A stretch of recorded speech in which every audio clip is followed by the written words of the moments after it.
Bueno, los saludo en esta tarde de lunes 3 p.m. Vamos a dar tiempo para que se conecten los participantes. La sección de hoy la hemos titulado COVID España, relato de una pandemia, experiencias y aprendizaje. Hoy vamos a tener una invitada muy especial. Ella es una intensivista colombiana que trabaja ya hace varios años en España y que ha vivido desde la primera línea de atención esta crisis pandémica.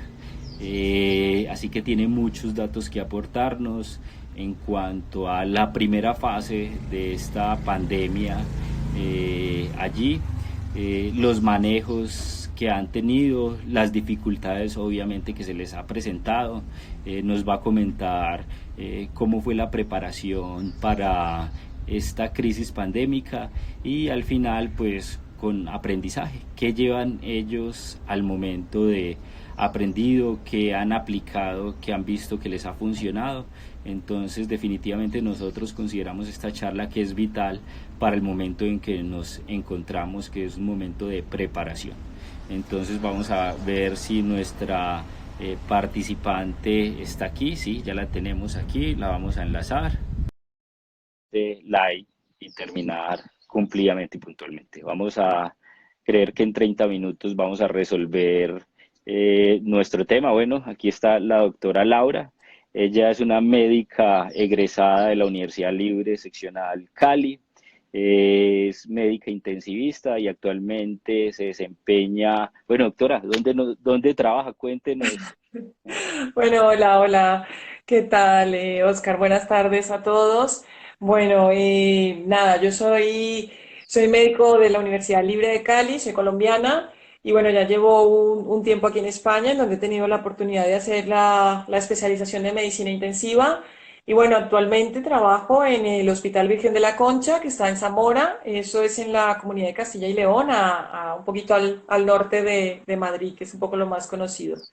Luego también hago parte del equipo de trabajo de la clínica Recoletas de Valladolid, que es una clínica privada con un servicio de medicina intensiva. Y bueno, nada, también está ubicada en esta zona del norte de España. Bueno, doctora, pues ya aquí vamos a entrar en materia, ¿sí? Y la inquietud que a nosotros más nos agobia al momento es la preparación. Nosotros sentimos que estamos crudos en esto todavía y quisiera saber ustedes cómo se prepararon para recibir esta crisis pandémica que tienen actualmente.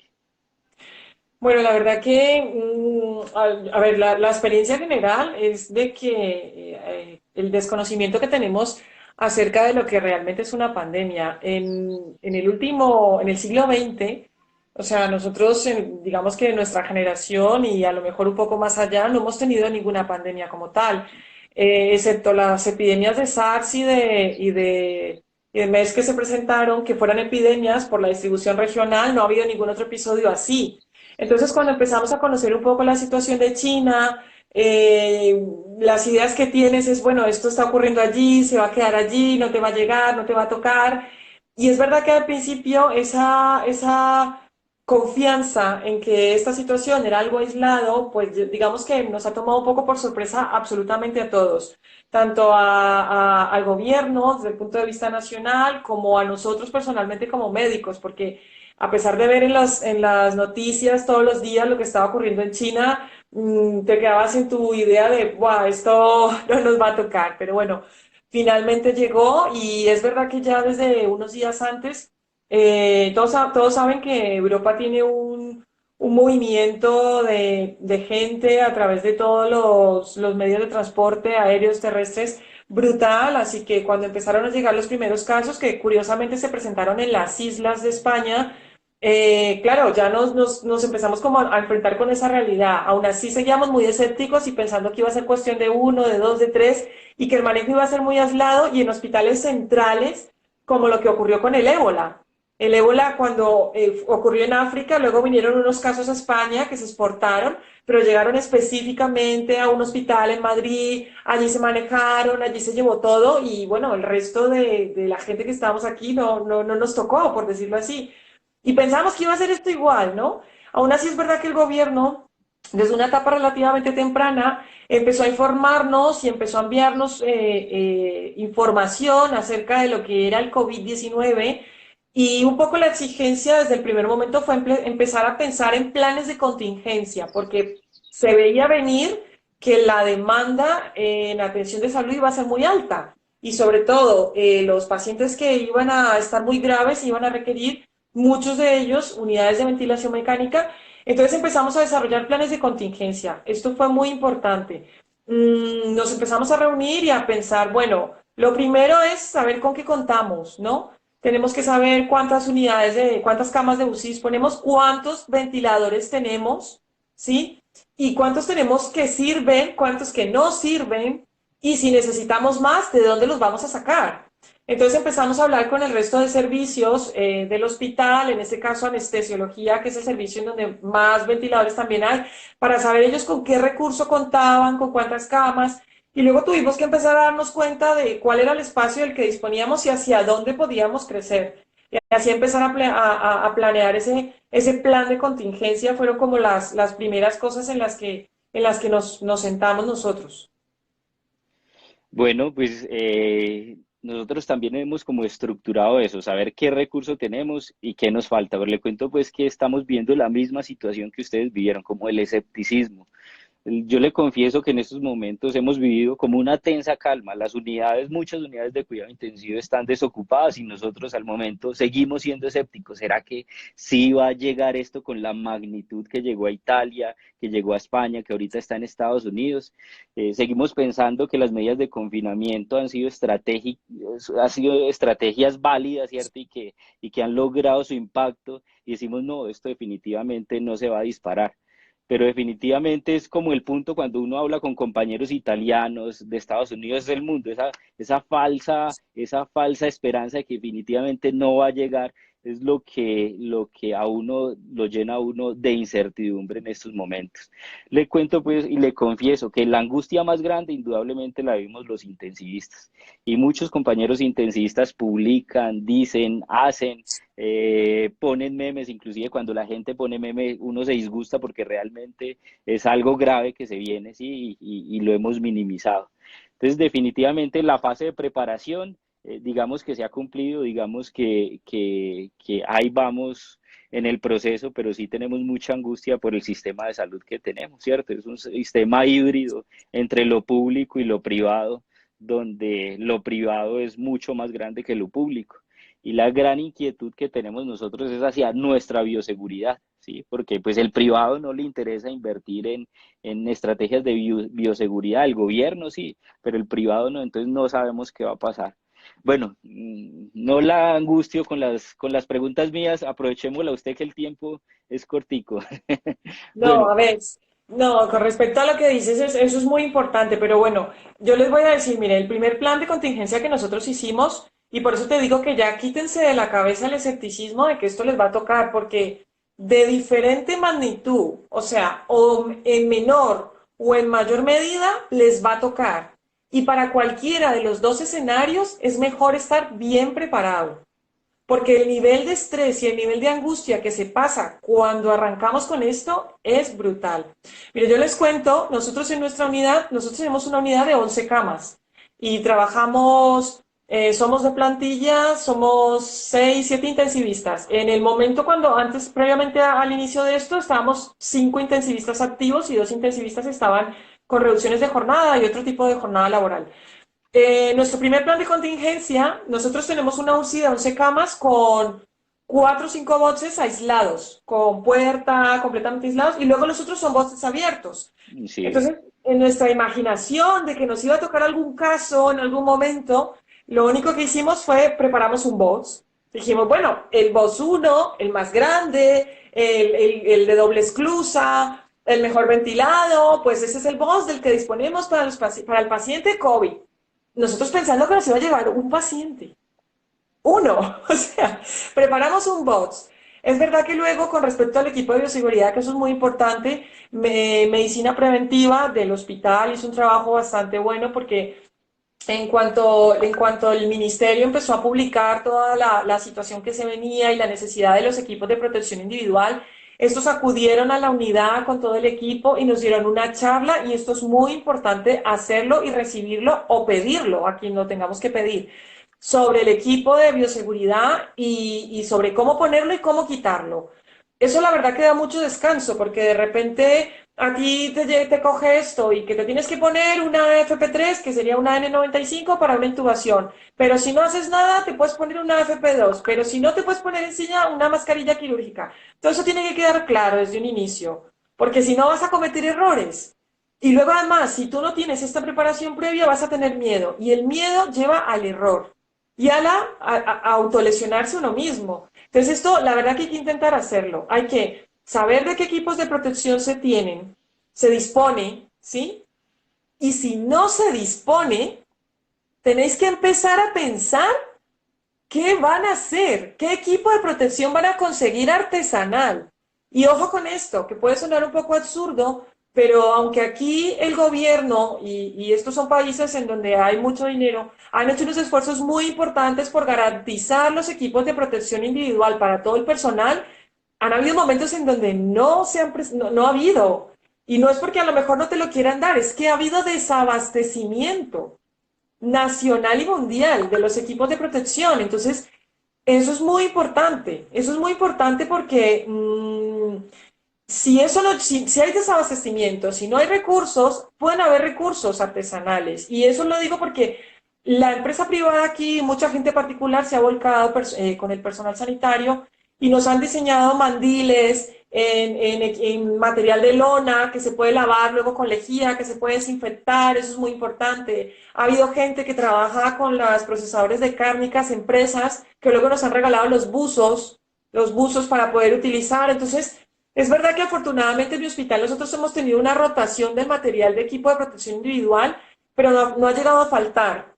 Y el día que llegue a faltar tenemos que ser capaces de poder hacernos un mandil con una bolsa de plástico. Y esto puede sonar absurdo, pero en Colombia puede ser muchísimo más real. Tenéis que saber de qué equipo de protección disponen y si no hay suficiente equipo de protección, tienen que saber cómo van a inventarse otro, o de dónde lo van a sacar, o qué le van a pedir a la población que confeccione. Porque nosotros aquí, en muchísimas comunidades, ha tenido que salir sería el gobernador, aquí se llama el presidente de la comunidad, a pedirle a la gente que se vuelque con su ayuda. Y hay gente que se ha puesto a coser en casa equipos de protección individual. Así que esto no suene raro, que de verdad que puede ser una ayuda muy importante y sobre todo en Colombia, en donde no sé quién les va a dar equipo de protección. Con respecto a las mascarillas, nosotros tuvimos que reutilizar las mascarillas un día o 2 días incluso, protegiéndolas con una mascarilla quirúrgica por encima, dependiendo del procedimiento que íbamos a hacer. Y es porque una mascarilla N95 o una FP3 es muy difícil de conseguir. Entonces, aparte de que a lo mejor tu seguro, tu EPS, tu ARL no te vaya a dar el equipo de protección, es que a lo mejor si tiene la intención de dártelo, puede haber desabastecimiento. Entonces hay que Así pensar es. en eso. Eso es muy importante. Bueno, esa era una pregunta que también te iba a hacer. La disponibilidad del recurso de bioseguridad y alternativas, pues ya ahí no la resolvió. Ahora, eh, contactos e infecciones del personal de la salud, ¿cómo han estado en ese entorno ustedes como centro? Pues ya que tú tienes la oportunidad de estar en dos centros, uno público y uno privado, ¿cómo se ha hecho? ¿Cómo se ha vivido? ¿Los trabajadores se han infectado? ¿Han tenido bajas del personal de la salud?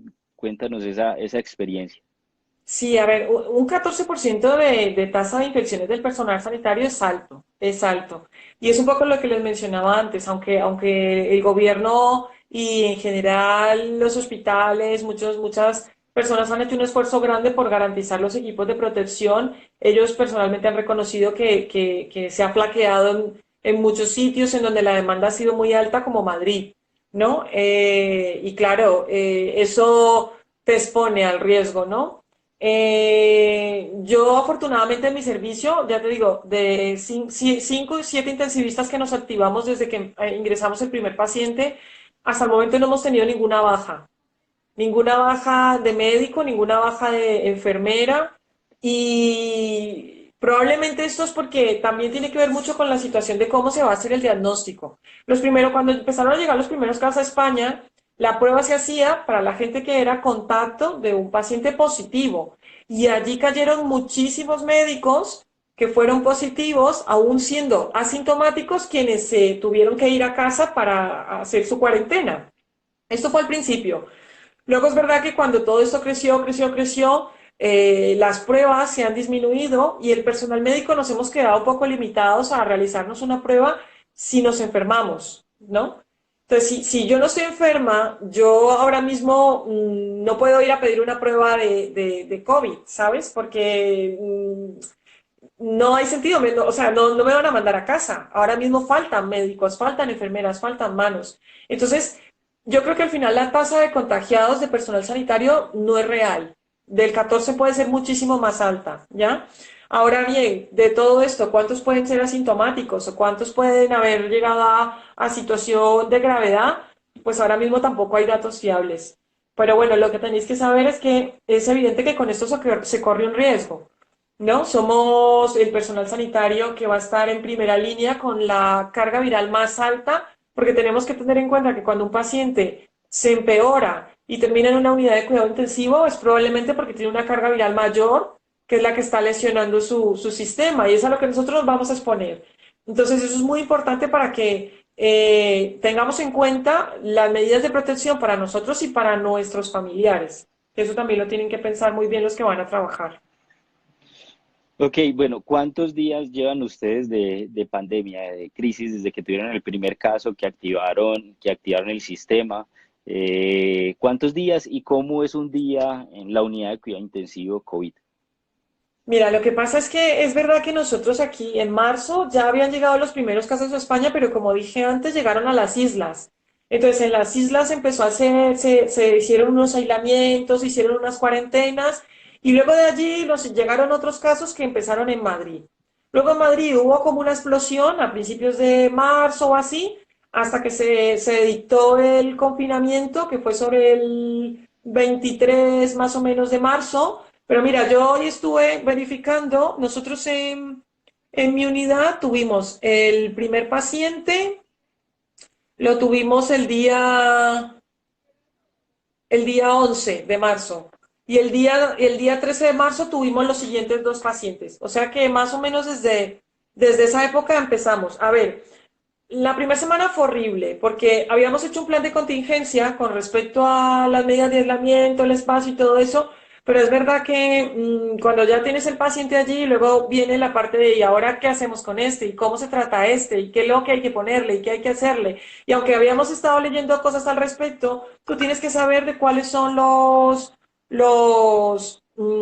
la disponibilidad de tu hospital, de qué dispones tanto en material médico como en medicación. ¿Sabes? Para poder abordarlo. Entonces, claro, tuvimos que diseñar un protocolo rápido de atención para saber cómo abordábamos entonces a estos pacientes. Luego, la situación de la exposición. Entonces, ahí viene mucho lo de cómo es un día de trabajo en la UCI. Tuvimos que empezar a pensar en que no podíamos exponer a tanto personal a los COVID que venían. Entonces, tuvimos que reestructurar toda la dinámica de la unidad. Nosotros de ser, pues eso, 5 o 6 intensivistas que trabajábamos en la mañana de 8 a 3 y que luego se quedaba uno de guardia de 24 horas, pues tuvimos que empezar a quitarnos todos los 5 de la mañana porque era exponer a toda la plantilla a un solo paciente o dos pacientes COVID y exponer a enfermarlos más. Entonces tuvimos que cambiar los turnos. Entonces empezamos a trabajar por turnos. Hicimos equipos. En nuestro caso, logramos extender la plantilla con los residentes de último año a 9 intensivistas. Nos tocó incluirlos en el común intensivista más. Ellos están a punto de terminar. En mayo terminaban su especialización, pero nos tocó incluirlos ya desde marzo, pues porque era inevitable conseguir otro intensivista más. Todo en España Claro. estaba así. Entonces hicimos una plantilla de 9 intensivistas y nos dividimos en grupos. Nosotros crecimos de una unidad de 11 camas, pasamos a ser 25 camas. Entonces, al ser 25 camas, se ve la necesidad de 2 intensivistas de guardia. Entonces, empezamos a hacer equipos de dos y a ponernos por guardias. Guardias 2 no son de 24 horas, son más largas de lo habitual, suelen ser guardias de 30 horas, porque el día siguiente de la mañana apoyamos al equipo que entra. Luego a todo esto, claro, empezamos a sumar el resto de residentes de los años más inferiores y luego es verdad que con el paso de los días y a medida que fueron llegando más pacientes y llegamos al 100% de la totalidad de nuestra unidad, tuvimos que también implementar ayuda de las otras especialidades. Entonces, en la unidad de cuidado intensivo nosotros trabajamos en la segunda unidad con un neumólogo que nos refuerza de 9 de la mañana a 9 de la noche y trabajamos también con un anestesista. El anestesista, anestesiólogo se dice en Colombia, el anestesiólogo está las 24 horas, o sea, es como un tercero de guardia. Ellos son dos de guardia, está uno para las urgencias de quirófano y otro para apoyar a los intensivistas COVID. Entonces, al final somos 3 personas trabajando, ¿sabes? En 24 horas. Luego, el resto del hospital también se reestructuró todas las especialidades, absolutamente todas, hasta los traumatólogos, porque esto suena un poco impresionante, pero sí, hasta los traumatólogos ven pacientes COVID. Todo el hospital, ellos lo que hicieron fue, todas las plantillas, neurólogos, internistas, porque los internistas no daban abasto y los infectólogos eran 2, o sea, menos. Traumatólogos, es más, hasta personal de ginecología fue invitado, formaron equipos de 12 horas. Entonces, en la planta hay equipos de alrededor de 18 personas cada 12 horas y esos están ingresando los pacientes de la planta. Entonces, todo el hospital es COVID, ¿ya? Todo el hospital y toda la unidad COVID. Nosotros aparte nos reservamos unas unidades, unas camas en la REA, en la reanimación, para los pacientes de otras enfermedades, los pacientes polivalentes que no sean COVID positivos. Pero al ser un hospital intermedio, tenemos orden de mandar a estos pacientes a los hospitales de referencia en donde se supone que hay más espacio. Así Listo. que, o sea, es muy importante que se organicen en los turnos de trabajo porque tienen que tener en cuenta que ustedes tienen que exponer el menor personal posible por guardia. Las enfermeras también se hicieron turnos de 12 horas. Ellas antes trabajaban en turnos de 8, pues se han cambiado a turnos de 12 horas. Entonces, ahora tenemos un equipo de enfermería que está 12 horas y luego otro que se cambia otras 12 horas. Tenemos 2 intensivistas que están 24 horas, al otro día en el saliente refuerzan la mañana y al otro día arranca otro equipo diferente. Entonces, tú así minimizas la exposición de mucha gente en una unidad que en un momento dado ya está totalmente contaminada, ¿ya? Ahora, esto Bueno, depende de cada hospital, ¿eh? Cada hospital al final se tendrá que organizar, pero hay que pensar en eso. entonces el hospital en que tú estás es un hospital intermedio donde la población tiene una UCIs polivalente, ¿cierto? Sí. Y la población que atienden, pues me imagino que es como en Colombia, de todo, ¿cierto? O sea, no es un Sí, hospital especializado, por decirlo, en cirugía cardiovascular o algo, sino se atiende de todo, ¿cierto? no En es estos, polivalente, sí. en estos momentos, ¿cómo es la distribución? ¿O es completamente COVID o tienen todavía pacientes de otras enfermedades? Hemos tenido mucha suerte porque este hospital es relativamente nuevo. Entonces, la UCI, la UCI de 11 camas es nueva, pero el espacio donde estaba la UCI antigua existe. Y allí había dado una zona de hospital de día, que lo llaman ellos así, para los pacientes que ingresan, tienen una corta estancia en la urgencia. Entonces, afortunadamente pudimos utilizar la UCI antigua y en esta UCI antigua, pues tenemos la disponibilidad de 10 camas más de UCI. Entonces, nosotros tenemos ahora mismo 2 UCIs. Entonces, la REA, que es el espacio que en muchos otros hospitales se ha tenido que ampliar la UCI, nosotros la REA con 10 camas más la hemos dejado para los pacientes limpios, pacientes no COVID, politrauma, infartos, cirugías urgentes, algún otro tipo de evento. Es verdad que hay algo muy curioso y es que también tienen que pensar en eso y eso es por eso también es muy importante la cuarentena.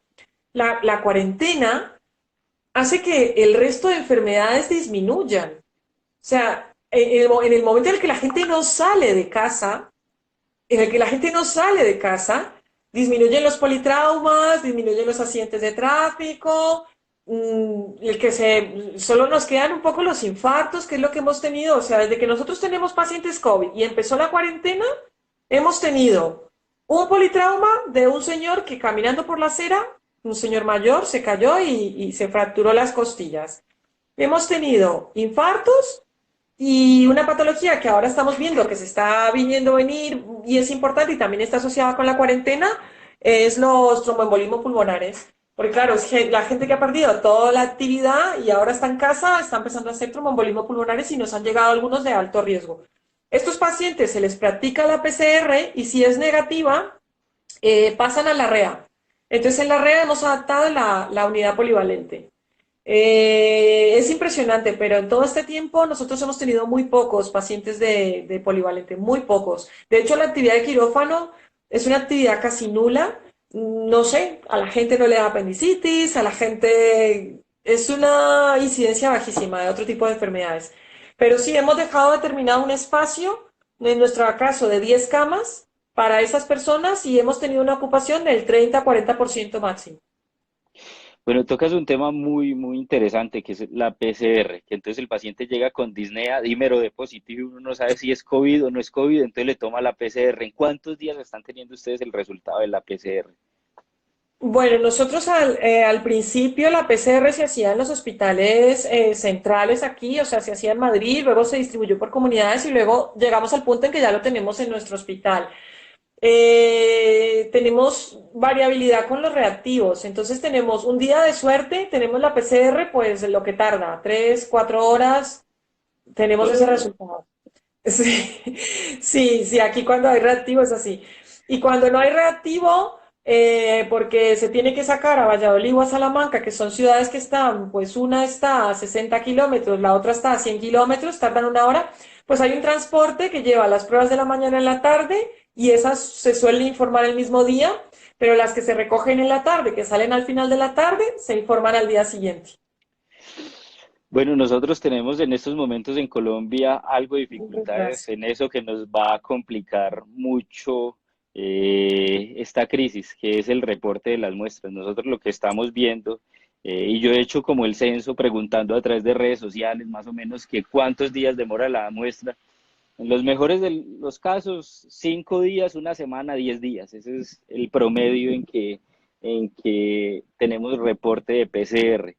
Sí, Definitivamente esto es una estrategia no, pues no aplica, ¿cierto? Porque uno, primero, si el paciente es negativo y uno lo está manejando como un COVID positivo, 10 días esperando la muestra, la cantidad de sí, insumos que uno está gastando con ese paciente es extraordinaria, la cantidad de batas estériles, de guantes, de tapabocas, sin que el paciente lo sea, ¿sí?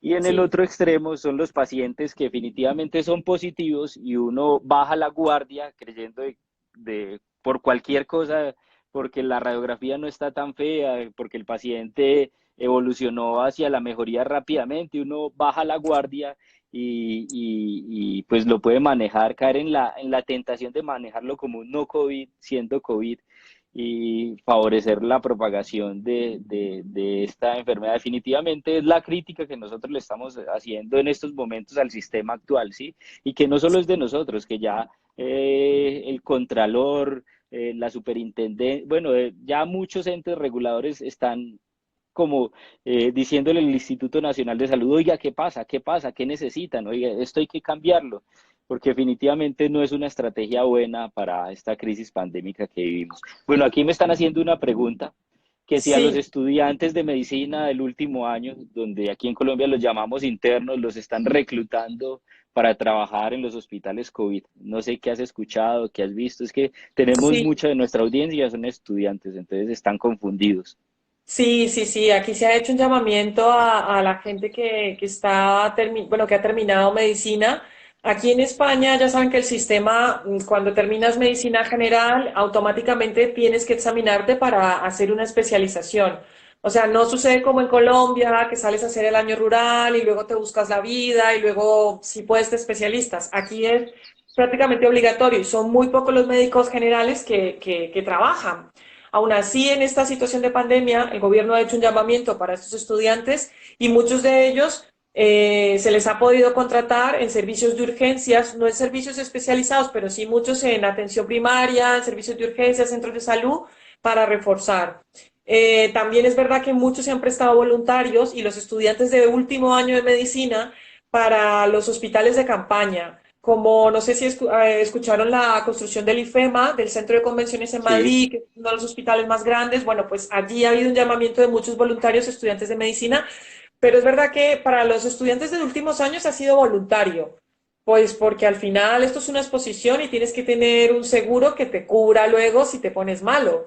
Cuando eres estudiante, pues tú no cotizas a la seguridad social ni tienes O sea, aquí la mayoría de empleos son públicos y hay una pequeña parte privada. Pero tú en el momento en el que te empleas, tú tienes que tener un seguro que te cubra. Entonces, claro, cuando eres un estudiante no tienes eso. Entonces, los que han terminado se les ha contratado con su seguro y todo eso. Y los que son estudiantes que se han presentado voluntarios, pues es voluntarios como tal. Obligarles, no, pero sí se les ha hecho un llamamiento y es verdad que ha habido muchos de ellos.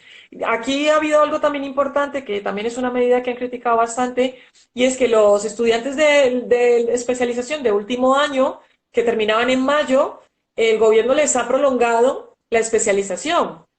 O sea, les ha prolongado el contrato de especialización. Aquí los especialistas, los médicos que están residentes, cobran. O sea, tú tienes un contrato de residente y te pagan y es lo normal. Pues ellos aquí, si terminaban el 10-20 de mayo ya su especialidad y tenían que cobrar en cualquier contrato como especialista, el gobierno les ha prolongado el contrato de residentes. O sea, no se van a terminar. Entonces ha sido una jugarreta un poco complicada por parte de los entes porque, claro, las podían graduar y contratarlos inmediatamente como especialistas, pero no lo han hecho. Y bueno, buscándose un poco la vida con todo. Así que sí, eso sí. Y con respecto a lo que dijiste antes, hay una cosa muy importante porque también tienes que saber que ha habido días en los que no tenemos la PCR ni el mismo día ni al otro día, pero sí a los 2 días. Y nos hemos planteado las mismas preguntas. ¿Qué hacemos, no? ¿Vamos a ponerle a este señor el tocilizumab? ¿Vamos a ponerle un bolo de corticoides sin tener la certeza o no de que tenga el COVID o no? Mira, cuando empiezan a llegar tantos casos, el diagnóstico clínico de un paciente COVID es casi certero, casi certero. Entonces, no dudéis, o sea, si tenéis una idea clara de que ese paciente es COVID positivo, aplicar todas las medidas de protección y tratarlo como tal. ¿Por qué? Porque es mayor el riesgo de no hacerlo. El Así cuadro es. clínico es muy característico y es muy típico, y más en los pacientes que ingresan en la UCI. Las neumonías bilaterales, la radiografía es que es de libro, y digo de un libro que no se ha escrito, porque de esto no se ha escrito nada. Los veremos escribir dentro de poco. Pero cuando empecéis a ver 2, 3 radiografías de pacientes que ingresan en la UCI, es de libro. Entonces, no dudéis de eso. ¿Por qué? Porque nosotros a lo mejor no hemos tenido problema con la PCR, pero hemos tenido problema de falsos negativos.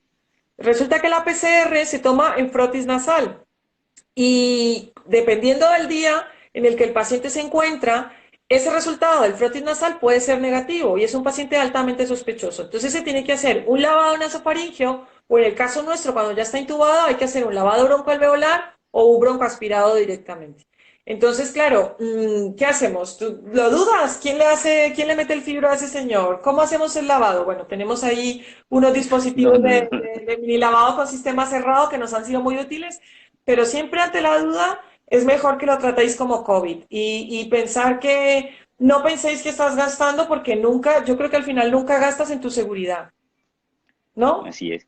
Nunca Bueno, vas a gastar en tu seguridad. Dime. aquí me están gozando que porque hice una cara horrible cuando usted me dijo que el reporte de la PCR estaba 4 horas y en los casos más demorados a 2 días. Definitivamente, pues a uno sí lo impacta mucho, ¿cierto? Saber que al 10.º día va a tener usted el resultado de la PCR, ¿cierto? Y lo Sí. más triste es cuando uno lee el resultado, la prueba.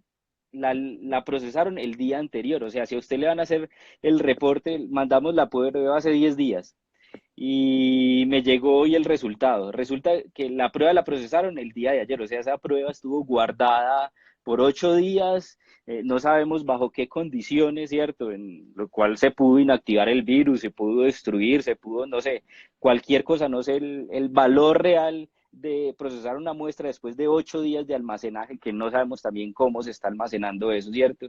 Y entonces son pacientes con cuadros clínicos, o sea, uno dice, esto es un COVID, es un paciente que estaba bien, evolucionó un SDRA en cuestión de 2, 3 días, es una radiografía horrible, un SDRA que es inmanejable por la parte ventilatoria y le llega a uno el reporte del COVID negativo al 10.º día. Entonces queda uno desconcertado completamente con esto. O sea, saber que el subregistro que se está teniendo en Colombia, la cantidad de muertes que no se están diagnosticando es muy grande, porque al final el paciente sí se muere, pero la prueba le llegó negativa. ¿Quién dice que fue positivo? Entonces eso, definitivamente para uno clasificarlo como un caso confirmado necesita la PCR positiva. Entonces es muy triste. Bueno, sigamos evolucionando porque si no aquí nos vamos a quedar. Hay Sí. preguntas hay preguntas muy puntuales en cuanto al manejo, que de pronto rápidamente, nosotros en estos días ya llevamos 2 semanas, estamos en la tercera, empezamos hoy la tercera semana de charlas, pues son temas que ya vienen, pero de pronto que tú nos compartas cómo ha sido la experiencia con esos pacientes con SDRA. Sí, sí, a ver, esto también ha sido todo un recorrido porque nosotros los primeros pacientes que tuvimos seguimos mucho las recomendaciones de la OMS y los protocolos que nos enviaba el ministerio con respecto al manejo. Eso también es muy importante y lo recomiendo. Ustedes tienen que sentarse, bueno, mi hospital es relativamente pequeño, pues es un hospital de 400 camas, una unidad, bueno, pero sé que hay hospitales más grandes y si es posible, es muy conveniente que intenten hacer un grupo de COVID. Dos, tres compañeros que se dediquen a hacer un protocolo rápido, saber con qué cuenta su hospital y esté actualizando constantemente cuál es el tratamiento a llevar. Nosotros cuando empezamos, claro, nos empezamos con la sorpresa, bueno, vale, es un distrés y ¿qué le ponemos a esto? Las primeras recomendaciones fue el uso de el Caletra, que es lopinavir ritonavir, y el betaferón. Eso fue con lo que primero nosotros empezamos en la unidad y luego lo que fue supremamente impresionante fue la contraindicación casi que absoluta del uso de los corticoides. O sea que el paciente que yo les digo a ustedes que ingresé el día 11 de marzo, el que ingresé el día 13 de marzo y el que ingresé el día 15 de marzo, pues lo traté con Caletra, betaferón y sin ponerle corticoides. Poníamos antibioterapia empírica, tenemos afortunadamente una PCR rápida para descartar neumonía asociada, entonces eso nos permitía el desescalar los antibióticos rápidamente y continuar solo con la terapia antiviral. ¿Qué problemas tuvimos? Pues que a los, no sé, 8 días salía el nuevo protocolo o ya no, los infectólogos de nuestro hospital empezaban a decir, oye, que es que ahora tenemos que poner hidroxicloroquina. Pues porque hay un estudio chino de 5 pacientes que dice que la hidroxicloroquina va mejor que Caletra. Entonces ya, de repente, locura total. ¿Qué haces con los 5 que ya ingresaste y qué haces con los que vienen ahora? Entonces nosotros empezamos a variar mucho los tratamientos. Tenemos pacientes ya le llamamos los grupos, del primer grupo, que tratamos con Caletra y betaferón. Luego tenemos el segundo grupo que se trató con Caletra, hidroxicloroquina, betaferón y tocilizumab.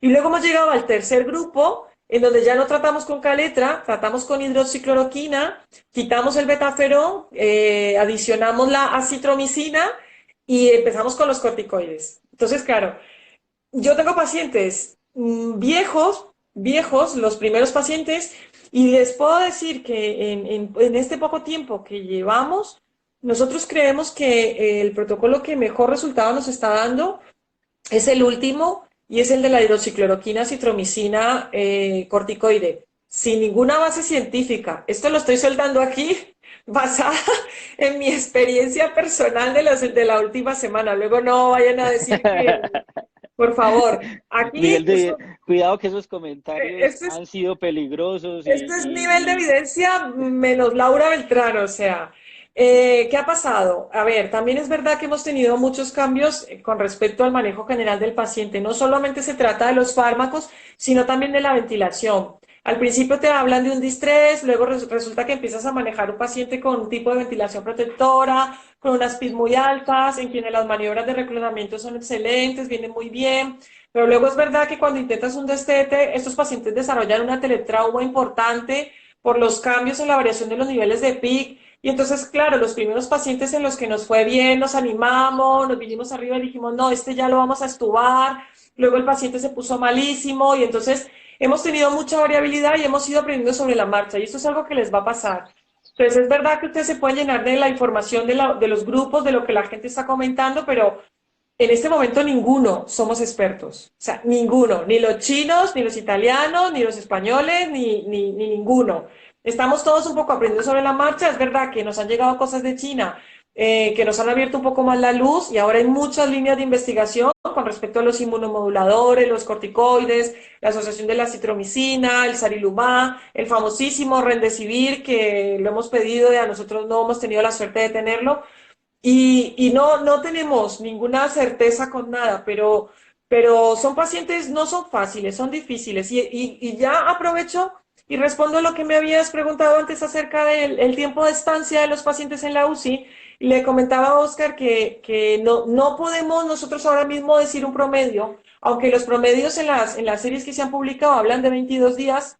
Yo ahora mismo tengo mi primer paciente y mi tercer paciente en la unidad y llevan 25 días y 23 días respectivamente en un proceso de este prolongado con traqueostomía realizada y son pacientes en los que cada vez vemos que va a ser muy difícil el proceso de salir de la UCI. Entonces, tenemos variabilidad tanto en el tiempo de estancia como en la mortalidad, porque eso también es importante. Hemos podido nosotros del 12 de marzo a la fecha, hemos podido sacar 5 pacientes de la UCI, 5 de todos los que hemos ingresado. Hemos tenido bastante mortalidad y luego estamos todavía trabajando muy duro con los de la primera fase, con ese tratamiento con el que luego en unas fases tardías hemos tenido que implementar corticoides y luego estamos ahora trabajando con el grupo nuevo de la citromicina, hidroxicloroquina, corticoide, en el que a lo mejor nos quiere dar la impresión de que o estamos entrando en una fase más aguda con estos medicamentos, hemos optimizado el manejo de la ventilación, hacemos los pronos más rápidos, no destetamos tan rápidamente a la primera mejoría y a lo mejor con estos creo que estamos teniendo un manejo general que nos está dando un poquito más de confianza, pero ya les digo que todavía sin poder decir nada, nada claro. Bueno, ya para ir finalizando esto, lo que yo le comentaba, aquí se amaña uno hablando, ¿cierto? Eh, ¿Con qué podemos cerrar esto? ¿Cuáles son tus recomendaciones para nosotros como compatriota con la mano en el corazón? Que próximamente vamos a estar viviendo una situación igual o peor, ¿cierto? En el mejor caso igual, en la peor situación peor. ¿Qué nos recomiendas en estos momentos? ¿Qué debemos hacer? ¿Cómo nos debemos preparar? ¿Bajamos la guardia? ¿Nos angustiamos más? No sé. Bueno, Ayúdanos en esa a parte. ver, yo sí que además he visto aquí que han preguntado muchas veces que si soy colombiana. Sí, soy colombiana, perdón, de verdad que el acento, intento mantener mi acento neutro, pero me cuesta, vivo con un español. Estoy casada con un español y me cuesta un poco. Soy colombiana, soy del Valle del Cauca, de un pueblo que se llama Pradera y me formé en la Universidad Libre de Cali. Lo que pasa es que ya llevo mucho tiempo aquí y claro, algunas palabras me cuesta manejar. Pero bueno, conozco la situación de Colombia. Afortunadamente, cuando estuve haciendo mi especialización aquí en España, tuve la oportunidad de ir a rotar en la Fundación Valle del Lili y también en la Fundación Santa Fe y voy mucho a Colombia y sé la situación que tienen ustedes allí con el sistema de salud bueno, pues sobre todo con la situación política de nuestro país, ¿no? Que no nos da ninguna garantía. Yo no quiero hablar de política, pero yo sí les quiero decir de corazón que no se confíen, no se confíen ni en los políticos, ni en el gobierno, ni en nada, porque a esta gente no le interesa el bienestar absolutamente de nadie y es muy difícil pensar que ellos van a ser garantistas de nuestra propia seguridad. Entonces, hay que formarse, tenemos que formarnos por nuestra cuenta. Es triste que no podamos contar con ese apoyo, pero nosotros tenemos muy, muy buenas ideas y yo creo que lo que les comentaba antes de si ustedes ven que van a tener una carencia importante con material de protección, de equipos individual, hagan una campaña de llamamiento a la población, a la empresa privada y pidan material de protección, que no nos dé vergüenza, tenemos que protegernos y verán que va a haber mucha gente solidaria que se va a volcar en eso. Eso por un lado. Por otro lado, en la unidad hay que organizarse, hay que crear el protocolo de contingencia de expansión de las camas. Toda toma de oxígeno y de aire sirve para un respirador y una cama, todas las que existan en el hospital. Entonces hay que saber cuáles son esos, de qué equipos disponemos, de cuáles nos van a llegar y también de qué equipo humano disponemos. Hay que minimizar las exposiciones con estos pacientes, hay que protegerse, minimizar las exposiciones y para eso hay que saber qué tratamientos plantear. Nosotros nunca ponemos un antibiótico que se tenga que pautar 3 o 4 veces al día. Intentamos que los antibióticos sean de dosis única o cada 12 horas. Usamos ceftriaxona para las neumonías, cubrir las neumonías asociadas cuando estamos en otro escenario. Utilizamos dosis escaladas para que minimizar la entrada del personal de enfermería a las UCIs y luego empezamos también a optimizar los EPIs. Cuando tenemos toda una unidad cubierta en COVID, no hay que ponerse un EPI para cada COVID, sino que ya hay que hacerse un buen lavado de manos, un buen cambiado de guantes y poder reutilizar ese mismo Ujú, equipo para que no se agote. Hay que diseñar el protocolo de atención con lo que ustedes disponen. Cuando llega el paciente COVID a la unidad o al hospital, ¿qué hacen?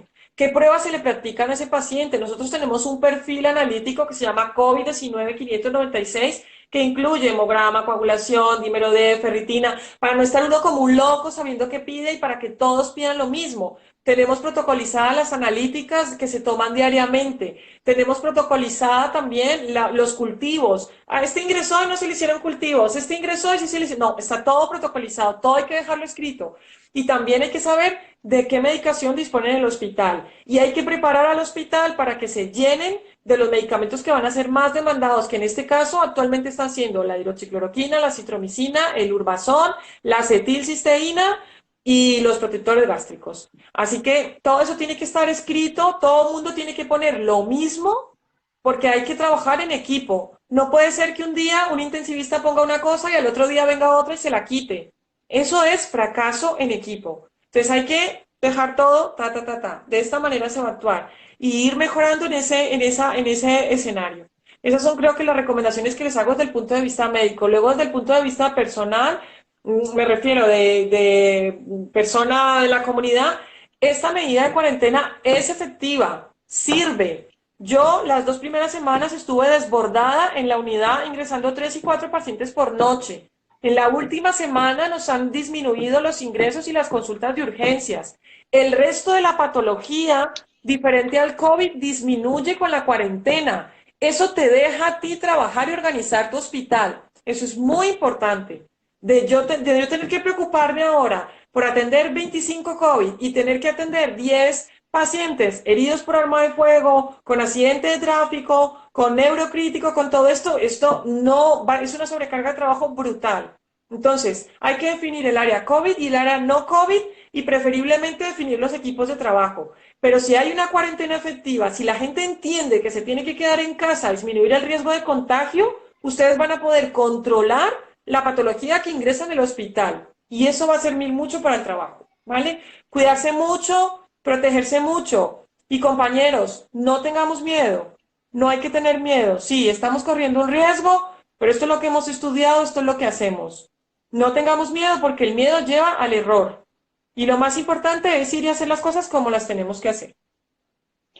muy importante ese consejo, ¿verdad? Nada de miedo. Nosotros digamos que ya vamos en algo más de un mes que consolidamos este grupo de compañeros, de colegas, de especialistas de varias ramas y definitivamente desde ese momento creímos en que definitivamente íbamos a tener un problema y un problema muy serio. Tomamos la iniciativa de empezar a dar estas charlas desde hace 3 semanas y hoy eh, la encontramos a usted, ¿no? Y pues ya unos días atrás, pero desde hoy abusivamente la incluimos en el chat de, de trabajo de nosotros los compañeros, que se llama Grupo COVID.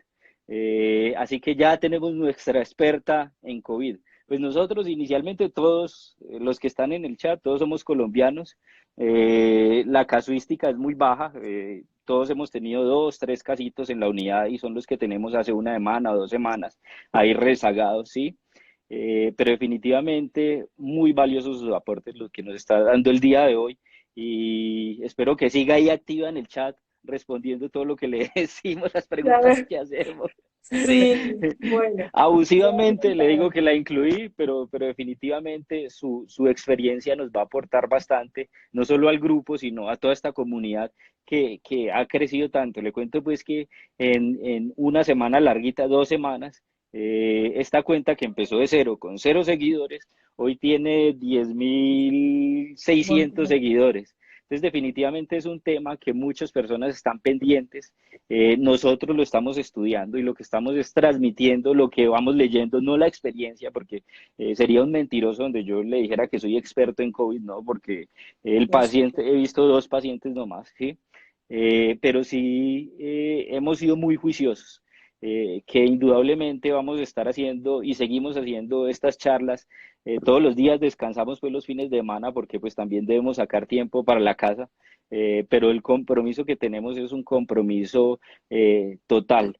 El doctor Salvador, el doctor Nicolás, el doctor Plata, el doctor Raudy, el doctor Osmar, el doctor Juan Pablo Zuluaga, el doctor Jairo Cárdenas, están pendientes de esto y estamos trabajando todos los días por traer temas de interés, temas relevantes que le sirvan a toda esta comunidad COVID.estudio. Entonces, muchas gracias, doctora, por acompañarnos en este rato. ¿Qué horas son en España? ¿Qué horas son? Pues ya faltan 10 para las 11 de la Mire, noche. trasnochándola nosotros aquí, donde nosotros apenas nos vamos a tomar el algo, las 11.